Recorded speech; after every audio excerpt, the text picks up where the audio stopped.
베드로전서 1장 1절과 2절 말씀을 본문으로 해서요, 보배로운 믿음이라는 제목으로 말씀을 나누도록 하겠습니다. 베드로후서는 베드로전서를 쓰고 약 1년 내지 3년 후에 다시 보낸 편지입니다. 대략 AD 65년에서 67년에 써진 편지예요. 베드로가 이 편지를 다시 쓰게 된 두 가지 동기가 있었습니다. 첫 번째로는 베드로 자신의 죽음이 임박했음을 인식했기 때문에 그래요. 이제 곧 순교하게 될 것을 예수님으로부터 지시를 받았습니다. 그래서 유서와 같이 믿음에 대한 마지막 권면을 편지로 전해 주었었던 거죠. 베드로 후서 1장 13절 말씀을 같이 읽겠습니다. 시작. 장막에 있을 동안에 너를 일깨워 생각나게 함이 옳은 줄로 여기노니 이는 우리 주 예수 그리스도께서 내게 지시하신 것 같이 나도 나의 장막을 벗어날 것이 임박한 줄 알미라. 장막, 육신의 생명을 말합니다. 장막을 벗는 것, 죽음을 의미해요. 베드로는 자신의 죽음이 임박했음을 알았습니다. 그리스도께서 알게 해 주셨어요. 죽음을 앞두고서 마지막 유서와 같이 그의 사랑하는 교회에게 이 신앙을 남기고자 편지를 썼던 겁니다. 여러분, 우리가 곧 죽게 될 텐데 죽기 전에 여러분 무엇을 남기시고 싶으십니까? 어떤 이들은 자녀들에게 통장 비밀번호를 남길 거예요. 또 어떤 분은 며느리에게 지금까지 숨겨왔었던 이 맛의 비법을 죽기 전에 이렇게 공개하시는 분들도 계십니다. 맛의 비법, 미원이죠. 미원을 넣고 김치를 담갔더니 너무 맛있는 거예요. 너무 맛있다고. 이 맛의 비법이 도대체 뭐냐고 가르쳐 주는데 맛의 비밀이 미원이다라고 말하면 너무 없어 보이니까 말을 못했었던 거죠. 근데 이 미원을 물에 희석해 가지고 화분에 있는 식물에 또 이렇게 부어주면은 그 식물들이 또 파랗게 살아난대요. 예? 미원이 참 맛도 살려주고 식물도 이렇게 살려주고. 구약시대 인물 중에요, 다윗은 죽기 전에 그의 사랑하는 아들 솔로몬에게 무엇을 남겨주었을까요? 믿음을 남겼습니다. 열왕기상 2장 1절부터 3절에 다윗이 죽을 날이 임박하매 그 아들 솔로몬에게 명령하여 이르되 내가 이제 세상 모든 사람이 가는 길로 가게 되었노니 너는 힘써 대장부가 되고 내 하나님 여호와의 명령을 지켜 그 길로 행하여 그 법률과 계명과 율례와 증거를 모세의 율법에 기록된 대로 지키라. 그리하면 내가 무엇을 하든지 어디로 가든지 형통할지라. 복과 생명의 비밀, 하나님의 말씀이라는 거예요. 믿음으로 그 말씀을 지켜 행하면은 너가 무엇을 하든 어디를 가든 형통할 것이다. 이 믿음을 죽기 전에 사랑하는 아들에게 유언으로 남겨 주었었던 겁니다.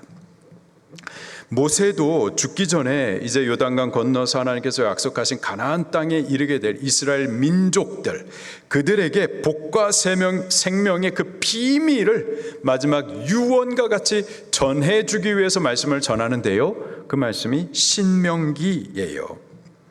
베드로 사도도 이제 곧 죽게 될 겁니다. 죽기 전에 사랑하는 그 교회가 믿음에 굳건히 서도록 유언과 같이 마지막 권면을 남겨주기 위하여서 이 두 번째 편지 베드로 후서를 기록했었던 겁니다. 편지를 쓰게 된 또 다른 이유는요, 거짓 선지자와 거짓 교사의 문제 때문이었어요. 이놈들이 가만히 교회에 들어와 가지고는 거짓된 교훈과 가르침으로 주의 교회를 흔들고 성도들의 신앙을 미혹했었던 거죠. 베드로후서 2장 1절 말씀을 같이 읽겠습니다. 시작. 그러나 백성 가운데 또한 거짓 선지자들이 일어났었나니 이와 같이 너희 중에도 거짓 선생들이 있으리라. 그들은 멸망하게 할 이단을 가만히 끌어들여 자기들을 사신 주를 부인하고 임박한 멸망을 스스로 취하는 자들이라. 아멘. 이 거짓 선지자들, 거짓 교사들, 그들이 교회를 미혹했었던 그 내용이 무엇인가 보니까 주 예수 그리스도의 재림에 대한 약속, 그런 거 없다. 정말 하나님의 심판, 그런 거 없다라는 거였어요. 베드로후서 3장 3절과 4절 말씀을 또 같이 읽겠습니다. 베드로후서 3장 3절 4절 시작. 먼저 이것을 알지니 말세에 조롱하는 자들이 와서 자기의 정욕을 따라 행하며 조롱하여 이르되 주께서 강림하신다는 약속이 어디 있느냐. 조상들이 잔 후부터 만물이 처음 창조될 때와 같이 그냥 있다 하니. 초대교회는 강력했었습니다. 여러 가지 환난 중에 순교를 당하기까지 믿음을 지켜냈었죠. 그들이 그렇게 강할 수 있었던 이유는 종말신앙, 재림신앙 때문이었어요. 지금이 마지막 때다. 예수님 곧 다시 오신다.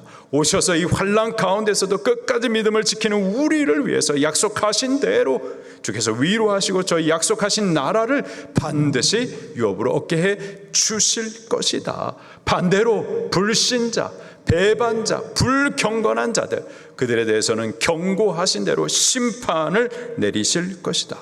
이러한 믿음이 있었다고요. 이러한 종말론적인 신앙이 있었기 때문에 여러 가지 불시험도 능히 감당해낼 수 있었던 겁니다. 그런데 이 거짓 선지자, 거짓 교사들이 교회 안에 가만히 들어와서 다른 복음, 잘못된 교훈을 가르치기 시작을 했었던 거죠. 이러한 종말 신앙에 대해서 그 믿음을 조롱하고 비웃었던 거예요. 종말이 어디 있냐? 하나님의 심판이 어디 있냐? 겁주려고 사람들이 만들어낸 거다. 2000년이 지났는데도 예수님 오지 않았다. 예수님의 재림 그따위 거 없다. 이런 식으로 교회의 믿음을, 성도들의 신앙을 미혹하고 흔들었었던 겁니다. 우리가 예수 재림의 소망을 빼앗기게 되면은요, 종말에 대한 믿음이 흔들리게 되면은 타락해집니다. 믿음이 무너지게 되어 있어요. 때문에 베드로 사도는 이 거짓 교사들의 이 잘못된 가르침에 현혹되지 않도록 주님 다시 오실 때까지 썩지도 더럽지도 쇠하지도 않는 우리를 위해서 저 하늘이 예비하신 저 영원한 유업을, 그 소망을 붙들고 합당한 삶을 살 것을 권면하고자 이 두 번째 편지 베드로 후서를 기록했었던 겁니다. 베드로 후서는 전체 3장으로 기록된 짧은 편지예요. 1장에서는 경건한 삶에 대해서, 2장에서는 이 거짓 선지자, 거짓 교사를 경계하도록, 또 3장에서는 재림과 종말 신앙에 대해서 각각 가르쳐 주고 있습니다. 오늘 본문은요, 이 편지의 도입 부분인데요, 함께 3가지를 나누도록 하겠습니다. 첫 번째로 이 편지의 저자인 베드로는 자신을 2가지로 소개를 해주고 있습니다. 뭐라고 소개를 하고 있는지 같이 살펴보도록 하겠습니다. 두 번째로 편지의 수신자인 교회를 의를 힘입은 자들이라고 칭하고 있어요. 의를 힘입은 자들, 그 의미가 뭔지를 살펴보도록 하겠습니다. 마지막 3번째로 베드로가 교회를 축복합니다. 뭐라고 축복하는지 또 같이 살펴보도록 하겠습니다. 먼저 베드로가 이 편지를 쓰면서 자기 자신을 두 가지로 소개를 해주고 있어요. 첫 번째로는 예수 그리스도의 종이라고 소개를 합니다. 1절을 이렇게 시작을 하고 있어요. 예수 그리스도의 종이며 사도인 시몬 베드로는, 이 베드로후서의 저자는 베드로입니다. 베드로는 자신을 예수 그리스도의 종이라고 소개를 하고 있어요. 베드로뿐만이 아니라 사도 바울도 많은 편지를 썼는데 그 편지를 쓸 때마다 자기 자신을 그리스도의 종이라고 소개를 합니다. 야고보서 1장 1절에 야고보 사도도 마찬가지였어요. 또 야고보의 형제였었던 유다도 역시 유다서 1장 1절에 자기 자신을 그리스도의 종이라고 밝히고 있습니다. 그리스도의 종이라고 함은 동시에 그리스도는 나의 주님이십니다 라는 고백이기도 합니다. 다시 한번요. 나는 그리스도의 종이라는 이 고백은 그리스도는 나의 주님이라는 고백이기도 한 거예요. 여러분은 예수님을 믿으십니까? 우리가 예수님을 믿는다라는 것은요, 그분을 우리의 구주로 믿는 거예요. 구원자 또 주님으로 믿는 겁니다. 우리는 예수님이 우리를 죄에서 구원하신 구원자, 유일하신 그리스도로 믿습니다. 예수님 외에 다른 구원자, 다른 그리스도 있나요, 없나요? 없습니다. 오직 한 분, 오직 예수님 뿐이세요.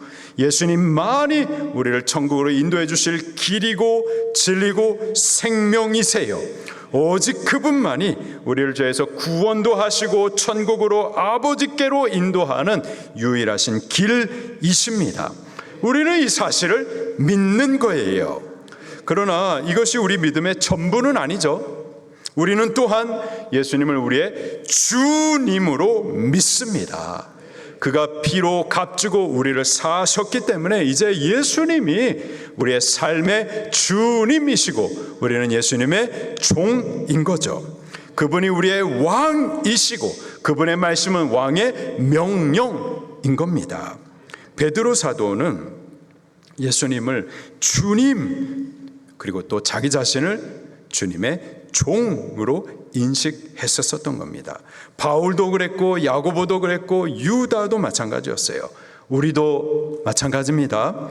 예수님이 우리의 주님이십니다. 그분이 우리의 왕이십니다. 이 나라의 왕도 예수님이세요. 그리고 우리는 예수 그리스도의 종입니다. 할렐루야. 종은 주인을 따르고 섬깁니다. 그리스도의 종으로서 우리는 우리의 주 예수 그리스도를 높여 섬겨 예배하십시다. 그분의 말씀을 명령으로 받아 지켜 따르십시다. 두 번째로 베드로는요, 자신을 예수 그리스도의 사도라고 또 소개를 하고 있어요. 사도, 헬라식 발음으로 아포스탈라스, 영어로 파송된 단어가 아포스톨, 사도. 그 뜻은 보냄을 받은 자라는 뜻입니다. 보냄을 받은 자. 예수님께서는 당신이 원하시는 자들을 택하여서 12 제자로 부르셨었죠. 그리고 부르신 그들을 3년 반 동안 훈련하셨습니다. 훈련한 이후에는요, 그들을 보내셨어요. 복음 전도를 위하여 세상으로 파송하여 보내신 겁니다. 그렇게 보냄을 받은 자, 그들이 바로 사도인 거예요. 마태복음 28장 19절에 그러므로 너희는 가서 모든 족속을 제자 삼아 아버지 아들 성령의 이름으로 세례를 베풀고 내가 너에게 분부한 모든 것을 가르쳐 지키게 하라. 바로 이 목적을 위해서 가라 보내셨다고요. 이 명령은 12 제자에게만이 아니라 오늘 우리를 향한 명령이기도 사명이기도 합니다. 우리를 향해서도 가서 이 복음을 전하라 명령하시는 거예요. 이 복음을 전하라고 우리를 모든 민족으로 보내시는 겁니다. 미국으로도 보내시고 캐나다로도 보내시고 싱가포르로도 보내시고 태국으로도 보내시고 베트남으로도 보내시고 사우디 아프리카가 아니죠. 사우디 아라비아로도 보내시고 그렇게 우리를 보내시는 거예요. 땅끝까지 이르러서 이 복음의 증인이 되라고 하시는 겁니다. 오늘 우리들도 그렇게 보냄을 받은 자로서 우리들도 사도인 거예요. 우리를 학교로 보내시고 직장으로 보내시고 사업의 터로 보내시고 삶의 현장 가운데로 보내시고 왜 보내신다고요? 복음을 전하라고 우리를 보내시는 겁니다. 사도로서 우리의 사명은요, 모든 민족에게 가서 예수 그리스도의 복음을 증거하는 거예요. 그것이 사도의 사명이고 우리가 사는 이유인 줄로 믿습니다. 베드로는 자신의 임박한 죽음을 인식하면서 사도의 사명을 따라서 마지막까지 이 복음을 전하면서 이 편지를 쓰고 있었던 거죠. 두 번째로요, 베드로는 이 편지를 받게 될 수신자, 교회를 의를 힘입은 자들이라고 칭하고 있어요. 의를 힘입은 자들. 의란 하나님 앞에 설 자격을 말하는 겁니다. 다시요. 의가 뭐라고요? 하나님 앞에 설 자격을 말하는 거예요. 여러분, 천국은 누가 갈 수 있나요? 오직 의로운 자만 갈 수가 있습니다. 오직 의로운 자만 천국에 갈 수가 있고 또 의로우신 하나님 앞에 설 수도 있는 거예요. 그러면 우리가 어떻게 하면은 의로워질 수가 있을까요? 신명기 6장 25절에 이 모든 명령을 우리 하나님 여호와 앞에서 삼가 지키면 그것이 곧 우리의 의로움이니라. 하나님의 명령, 곧 율법의 말씀을 지키면 의로워질 수가 있는 거예요. 자, 그래서 율법을 온전히 지키는 사람이 있나요? 율법의 행위로 하나님 앞에 의롭게 설 수 있는 사람이 있을까요? 로마서 3장 10절에 의인은 없나니 하나도 없으며 로마서 3장 20절에 율법의 행위로 그 앞에 의롭다 하심을 얻을 육체가 없나니 율법으로는 죄를 깨달음이니라. 율법으로는 의로워질 수 있는 사람이 없습니다. 율법을 온전히 지켜 행하는 사람이 없습니다. 하나님께서 우리에게 율법을 주신 이유는 그것을 지켜 행함으로 너 의로워져라 이거 아니에요. 오히려 그것을 지킬 수 없는 무능한 자신을, 율법을 따라 살 수 없는 의롭지 못한 죄인이라는 이 사실을 알게 하시려고 우리에게 율법을 주신 겁니다. 율법을 행하는 그 행위로는 절대 의로워질 수가 없어요. 의인은 없나니 한 사람도 없는 겁니다. 그러면 아무도 의롭게 될 수 없고, 그러면 아무도 하나님 앞에 설 자가 없고, 아무도 천국에 못 가는 걸까요? 아니에요. 다른 길이 있습니다. 로마서 3장 21절부터 23절에 이제는 율법 외에 하나님의 한 의가 나타났으니 곧 예수 그리스도를 믿음으로 말미암아 모든 자에게 미치는 하나님의 의인이 차별이 없느니라. 모든 사람이 죄를 범하였음에 하나님의 영광에 이르지 못하더니 하나님의 영광의 나라 천국에 들어갈 수가 없었더니 그리스도 예수 안에 있는 속량으로 말미암아 하나님의 은혜로 값없이 의롭다 하심을 얻은 자 되었느니라. 아멘.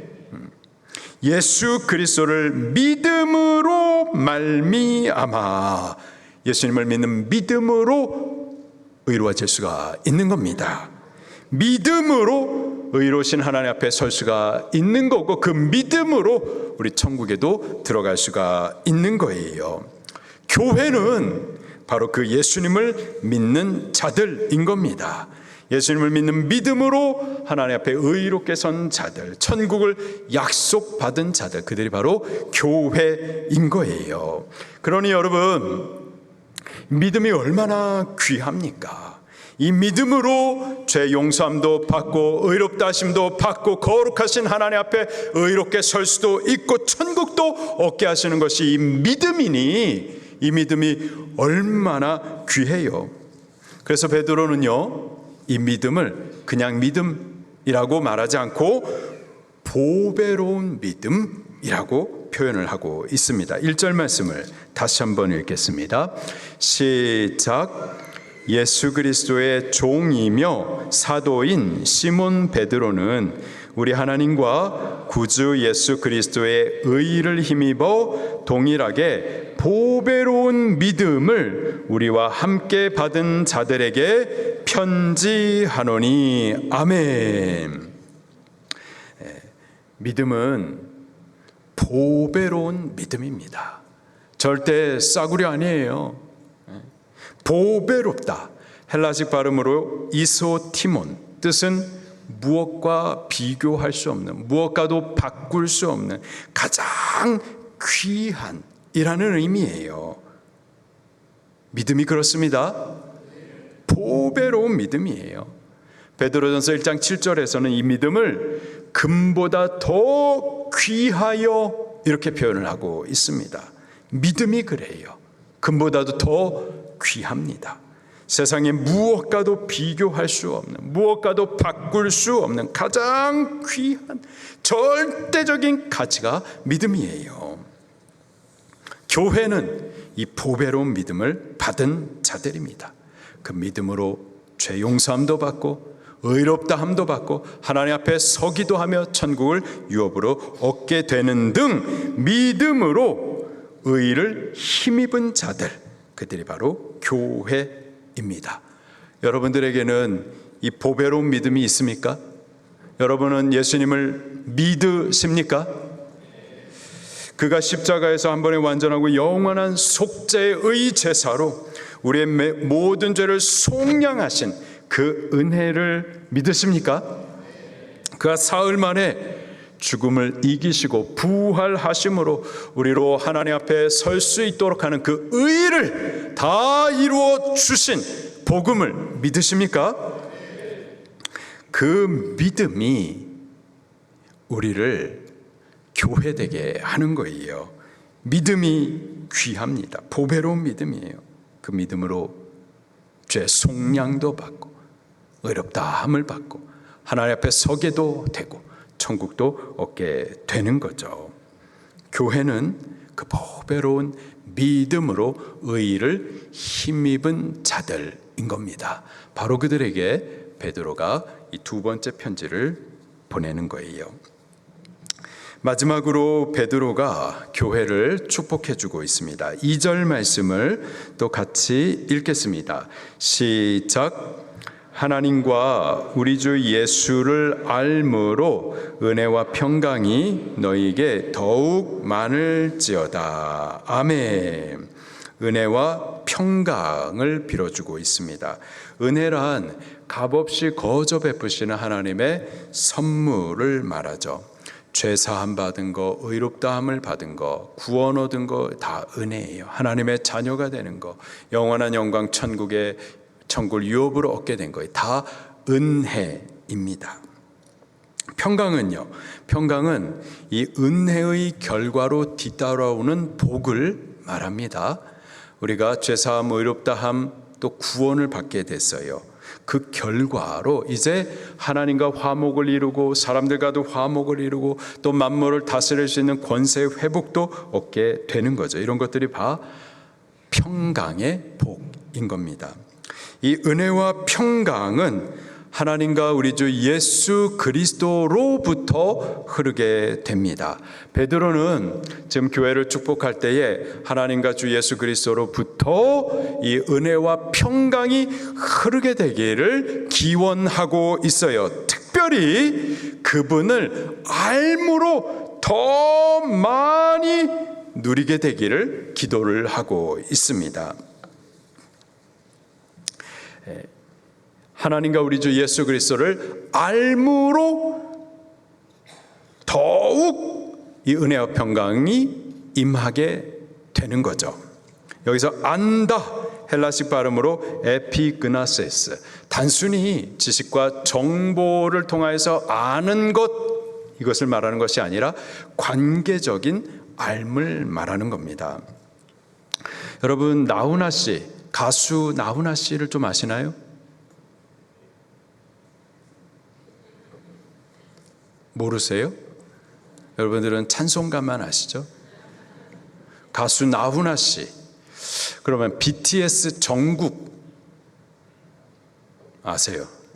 네, 그래요. 자, 방중에 너무 경건해서 하여튼 간에 우리가 나훈아 씨를 안다 또는 BTS를 안다라고 했었을 때에 그 안다라는 그것은 그분들에 대한 지식, 정보를 안다라는 거죠. 우리가 그분들을 안다라고는 하지만은 한 번도 만난 적도 없고 대화를 해본 적이 없어요. 알지만 아무런 관계가 없습니다. 단순히 그들에 대해서 지식적으로 정보로 아는 것뿐인 거죠.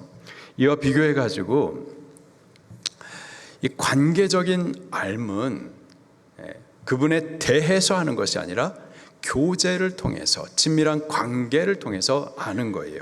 저는 우리 김찬기 장로님과 20년 넘게 알아왔습니다. 여기 방주 교회당이 세워지기 전에 이 교회당 부지가 말이에요, 무덤이 여러 개가 있었어요. 그래서 그것을 다 이장시킨 이후에 토목공사를 시작하게 된 거죠. 근데 그 토목공사를 시작하는데 이름이 없는, 주인이 없는 사람의 해골이 78구나 나왔었어요. 아주 지저분한 땅이었었습니다. 그리고 영적으로도 굉장히 어려운 땅이었었어요.